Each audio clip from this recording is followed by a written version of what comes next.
So I decided to write a letter, but I not only wanted to write a letter to the editor to challenge the displays, but I also wanted to make it an official letter that I would also take to the county people and say, I'm asking officially for the displays to be removed. So I went and met with the editor of the paper. And I had read some of his writings before and got a sense that he seemed to understand church state and that I might have an okay experience talking to him about it, because I wanted him to know the nature of the letter, and I wanted to ask him if he would print the whole thing because it was rather long. And he said he would do so.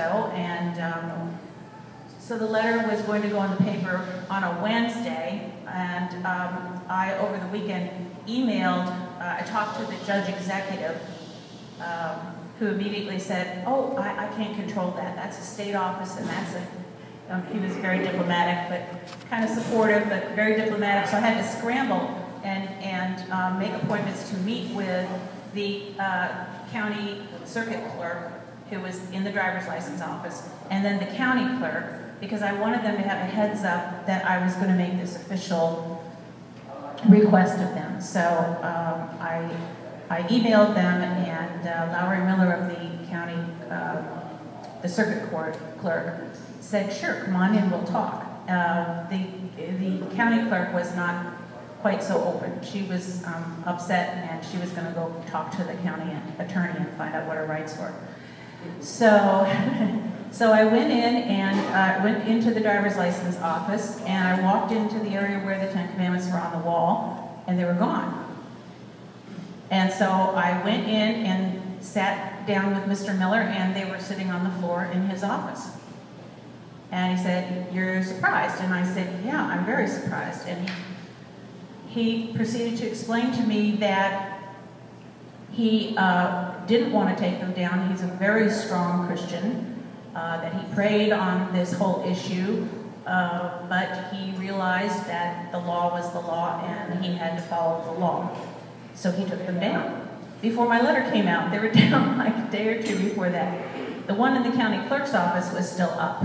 So the long and short of it was, I wrote this letter, and I was going to read it to you, but I don't know if I really have the time to do it, because one of the issues for me was, how do I approach this? You know, do I write the typical letter that says, oh, the Ten Commandments are bad, you know, they only represent this, blah, blah, blah, blah, or do I write a personal letter saying, this is how it affected me? So I went back and forth on that, and I came down on the side of the second one. So I didn't get into the technicalities of why the Ten Commandments shouldn't be on the wall. I basically outlined the fact that I had complained about them years ago and nothing was done, and that the ACLU had complained about them and nothing was done, and how they made me feel as a newcomer to the community. The feeling that I got when I walked in that day and thought to myself, where have I moved? That it made me feel isolated and made me feel not positive about the community. And so I kind of wrote the letter from that point of view.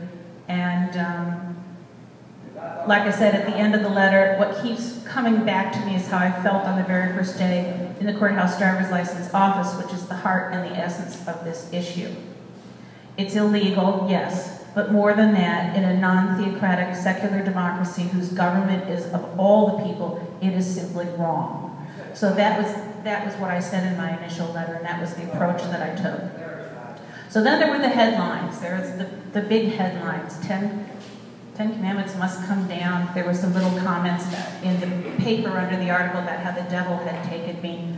But the headline was, 10 Commandments come down in the courthouse. They weren't down in the clerk's office yet, because she was still consulting with the county attorney.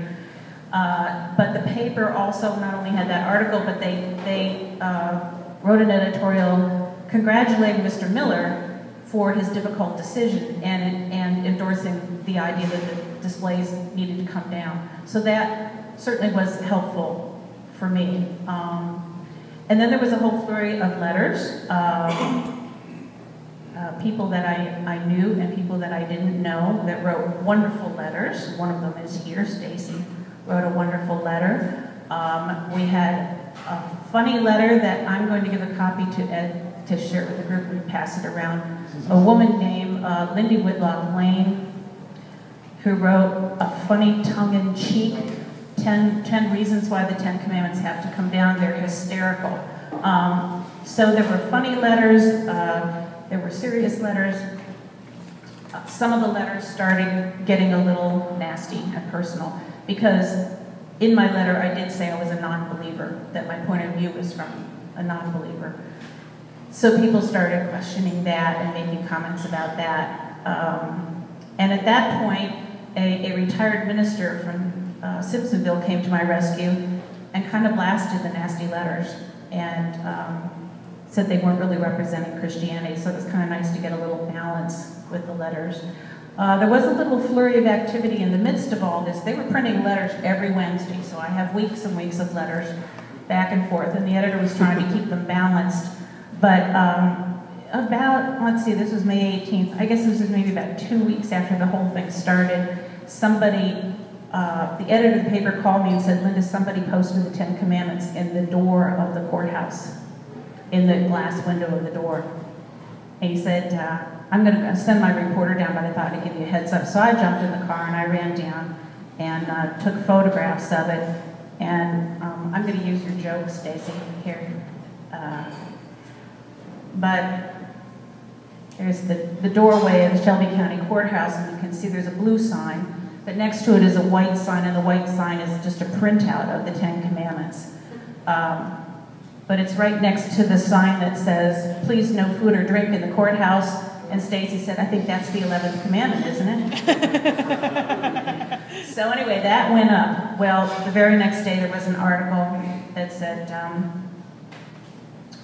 thou shalt not post the Ten Commandments on the door of the county courthouse. And so that forced actually the judge executive to finally say, no, we can't do that. They're down, they have to stay down. It forced the county attorney, Hart McGibbon, to say, no, it can't stay up there. And so these people had to come out in the paper and say, no, they need to stay down, and nobody can put things even on the bulletin board in the courthouse. So that kind of quieted things down a little bit. But the letters kept coming in, and I was trying to figure out how to put closure on this, because through the whole process, I was amazed that there weren't any bricks going through my windows, to be honest with you. I was reading articles in the AU magazine, Church and State, and in FFRF about people across the country who challenged the Ten Commandments and had a pretty rough time with it. But all that happened in Shelby County, I never even got a phone call. I did get one letter from a woman who, and I won't read it to you, but she was questioning. She said, I must be very, well, she said I needed to defend myself defend myself before God and my country, but she conjectured that I must be suffering terribly by not being religious. And I read the letter and I thought, I said to my husband, do I answer this or not? Because things are going pretty well right now. And I don't really want to screw that up. But he encouraged me to write back to her and tell her, how I felt about that. So I did. I wrote her back, and I thanked her for being honest and for, letting me, it wasn't an anonymous letter, that she put her name on it, and she invited me to respond to her. And that I thought about it and decided to respond to it. And I won't read that to you either, because it's about 2 pages. But one of the things I did say to her was, you made the conjecture that I must suffer immensely trying to distance myself from religion, but it's actually quite the opposite. My sufferings in terms of religion were caused by trying to reconcile my sense of morality and fairness with what my former Christian faith taught. And I went on to talk about the Bible, that for me, reading the Bible, I found it immoral. I found the God of the Bible immoral, and when I realized that I felt I had better morals than the deity I was supposed to be representing or worshiping, that really kind of ended things for me, but that caused me suffering. It was walking away from it that ended my suffering.